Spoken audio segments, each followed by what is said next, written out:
Cute பாய்னா இவர் தானே இப்போ தான் தெரிஞ்சது. ரொம்ப நன்றி, நல்லா அறிமுகப்படுத்திச்சிருக்கீங்க. வரும்போது கரெக்டாக அது சாக்லேட் டெலிட்டு கொடுத்துட்டா தம்பி.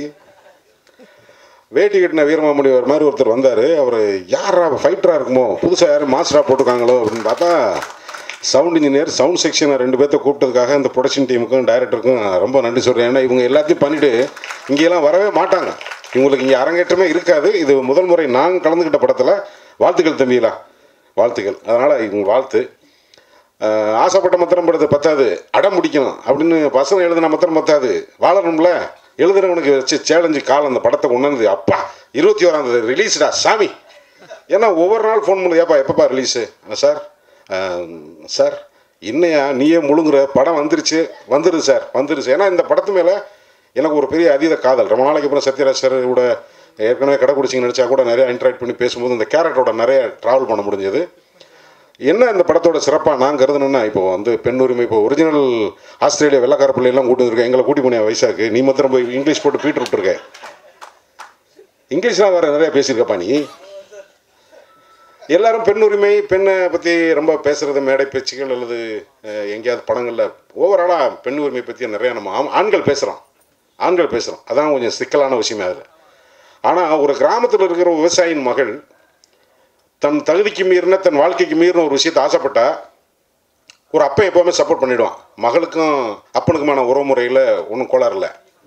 அது எவ்வளோ தூரம் உள்ளர வரும். அந்த தாழ்மட்பான ஒரு கிராமத்துக்காரி சென்னைக்கு வந்தாலும் அல்லது கிரிக்கெட் விளையாட போனாலும் ஒரு பெரிய அரங்கங்களுக்குள்ள போகும்போது, ஒரு ஆங்கிலம் பேசுகிற இடத்துக்கு போகும்போது தனக்குள்ளே இருக்கிற ஒரு அந்த தாழ்மட்பான்மையை வென்று அதில் அவள் வெளியே வந்து அவள் வரணும். அதுதான் ஐஸ்வர்யா ராஜேஷில் இந்த படத்தில் ப்ளே பண்ணியிருக்கா அப்படி டைரக்டர்.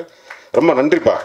ஒரு சம்சாரி குடும்பத்தில் வந்த ஒரு பெண் தன்னை வடிவமைக்கிறதுக்காக, இனி எதிர்காலத்தில் பெண்கள் படம் எடுக்கட்டும், பட் இப்போ எடுத்ததுக்காக உனக்கு முதல்ல நன்றி சொல்லி. இந்த படத்தில் எனக்கு ரொம்ப நான் புரிஞ்சு நடித்ததும் நான் பெருமையாக நினைக்கிறதும் இந்த படத்தோட முக்கியமான மைய கருத்தாக ஒரு சம்சாரி மக இப்படியெல்லாம் பட்டொலி வீசி பறக்கிறதுக்கு தன்னை எவ்வளோ தூரம் வருத்திக்கிறேன் நான். அதை ரொம்ப அழகாக ஜஸ்டிஃபை பண்ணி ஒரு நாயகியாக இந்த வயசுக்கு ஐஸ்வர்யா ராஜேஷ் வந்து எல்லாரும் உளராமல் பேர் சொல்கிறீங்களே, ஐஸ்வர்யா ராய் வந்துருமோன்னு ரொம்ப போராட வேண்டியிருக்கு. ஐஸ்வர்யா ராய் மாதிரி நீ வந்து பாப்புலர் ஆகணும். ஏன்னா நீ அவ்வளோ தூரம் கஷ்டப்பட்டுருக்க, உழைச்சிருக்க, நீ நிச்சயமாக வெற்றி பெறணும். அதே மாதிரி தம்பி ரூபன் எடிட்டரு, அவர் சமீபத்தில் வந்து அவர் வர்ற படமெல்லாம் ஒரு 3 படத்தை ஒரு படமாக்குறாரு. அந்த வித்தையை நான் வந்து கண்டினியூவாக 2-3 படத்தில் நடித்ததுனால 3 படத்தை ஒரு படமாக்குற வித்தையை கற்றுருக்க. வாழ்த்துக்கள் தம்பி. கேமராமேன் தினேஷ் காணா. தமிழ்நாட்டில் வந்து விவசாயம் அத்து போச்சு, அவ்வளோதான், இல்லை இனிமேல் விவசாயமே இல்லைன்னு சொல்லும்போது திடீர்னு கூகூர்னு ஒரு ஊர் கூட்டி போய் அவர் லாலுகுடி இளையராஜாவும் டைரக்டரும் கூட்டி போனாங்கன்னா இன்னும் 5-6 அடியில் போர் போட்டால் தண்ணி வருது. காவேரி படுகை ஒரு அருமையான விவசாய பூமி இன்னமும் தமிழ்நாட்டில் இருக்குது அப்படிங்கிறதுக்கு ஒரு உதாரணமாக இருந்துச்சு. இப்படி பெருமைப்பட்டு 4 நாள் 5ஆம் நாள் கொண்டு போய் இறக்குனாங்க பாருங்கள் ஒரு இடத்துல. முதல்ல சரியாக போச்சு.